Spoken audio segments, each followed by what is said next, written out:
It's been a while since I posted videos, so I thought, what better way to get back on here than to talk about the hottest game right now, Monster Hunter Wilds. As you can see, I'm sitting at a cool Hunter rank of 80 with over 50 hours of gameplay.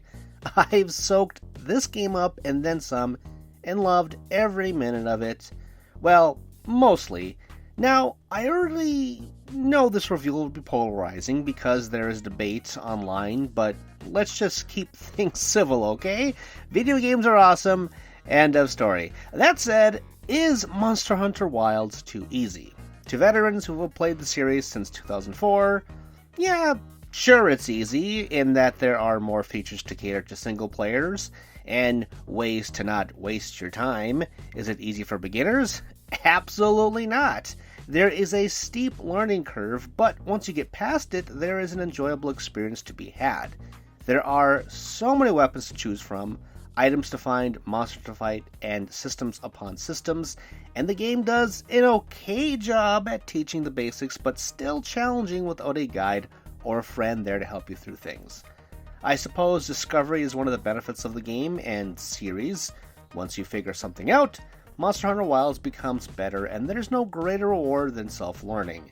The first game that I really poured my heart and soul into was Monster Hunter World, and I got all those feelings of, oh my god, I can't believe I pulled this off. It was awesome. I played the game and Monster Hunter Rise next after that, and enjoyed that too, although both games were very frustrating at times. Getting the right party together and trusting that everyone worked well was sometimes agonizing. There was never a worse feeling than getting about 40 minutes into a mission, only to see a failure screen just because of a cheap death. I very rarely had that type of experience in Monster Hunter Wilds, and there are a few key reasons why. First, Monster Hunter was designed to be played with people online. The games are doable alone, but incredibly punishing without friends. Eventually, they added palicos, your little cat buddies, to tag along, but they were no substitutes for real people. Now, in Monster Hunter Wilds, they added support hunters. These are AI-based hunters from base cap that can accompany you on missions. I couldn't really click if they were doing a lot of damage. Mainly, they were good about healing me sometimes and distracting monsters enough for me to stay behind and fire my arrows. I'm a bow main. I should also mention I played on PS5. Just, to get those things out there. Anyway, support hunters, I noticed, can also open up wounds. That's a new system in the game, allowing you to deal critical damage on select areas of the target, which also harvests more items from said monster. Wounds made it easier to take monsters down quicker, and it also lessened the time it took to grind for gear crafting. All these things streamline the process, which is why I think the game is better than the past two entries.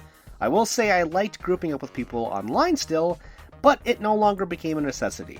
That grind never got to me and instead made me want to keep progressing through the story, which, may I add, was actually compelling, or at least the pacing was good enough to make me want to see every new monster reveal.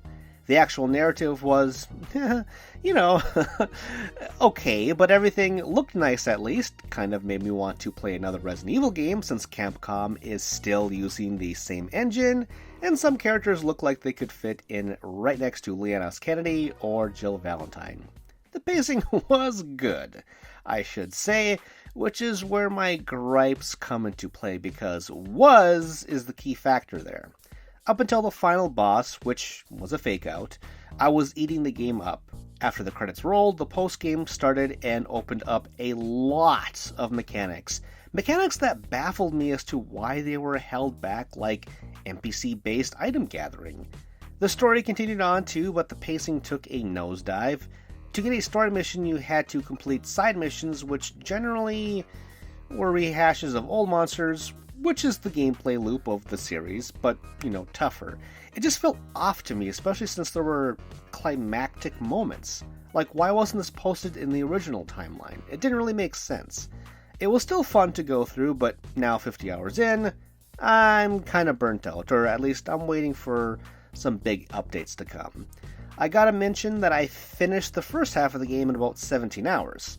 That should say something about how grindy the second half is, but enough dawdling. Let's get to my overall thoughts. So, even though some of the mechanics can be daunting, I would recommend this game to beginners. Get a friend to help you through, or read some guides online. Lord knows I have written a lot about Monster Hunter Wilds over on Game Rant. Like, seriously. Right now, we're at least 20 pieces, from item recommendations to weapon guides. Go ahead and read those. Find me. Look at the notes below.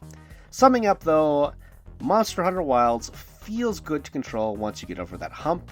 It looks amazing, from all the biomes to the monster designs of the characters.